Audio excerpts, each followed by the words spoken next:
जय श्री सीताराम। श्री विष्णु पुराण श्री पराशर जी बोले, तब देव भगवान विष्णु जी के ऐसा कहने पर सभी देवगण दैत्य से संधि करके अमृत प्राप्ति के लिए यत्न करने लगे।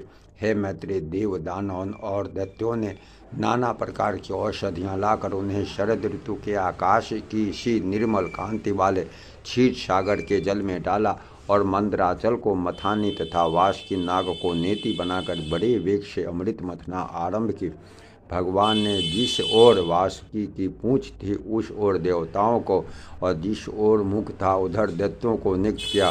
महातेजस्वी वासुकी के मुख से निकलते हुए निश्वास अग्नि से सुलझकर सभी दैत्यगण निस्तेज हो गए और उसी श्वास वायु से विक्षिप्त हुए मेघों के पूंछ की ओर बरसते रहने से देवताओं की शक्ति बढ़ती गई। हे मामने, भगवान स्वयं कूर्म रूप धारण कर क्षीर सागर में घूमते हुए मंदराचल के आधार हुए। वे ही चक्र गदाधर भगवान अपने एक अन्य रूप से देवताओं में और एक रूप से दैत्यों में मिलकर नागराज को खींचने लगे तथा हे मैत्रेय, एक अन्य विशाल रूप से जो देवताओं और दैत्यों को दिखाई नहीं देता था, श्री केशव ने अपने ऊपर से पर्वत को दबा रखा था।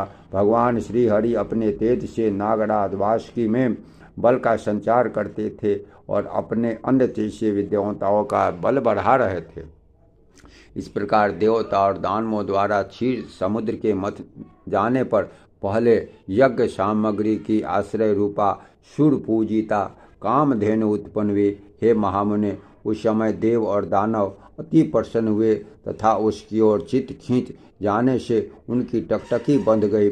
फिर स्वर्गलोक में यह क्या है, यह क्या है, इस प्रकार चिंता करते हुए सिद्धों के समक्ष मध्य से घूमते हुए नेत्र वाली वारुणी देवी प्रकट हुई और पुनः मंथन करने पर उस क्षीर सागर से अपनी गंध से त्रिलोक को सुगंधित करने वाला तथा सुर सुंदरियों का आनंदवर्धक कल्प वृक्ष उत्पन्न हुआ।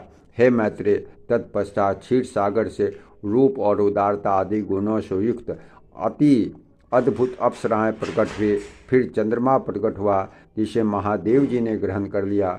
उसी प्रकार क्षीर सागर से उत्पन्न हुए विष को नागों ने ग्रहण किया।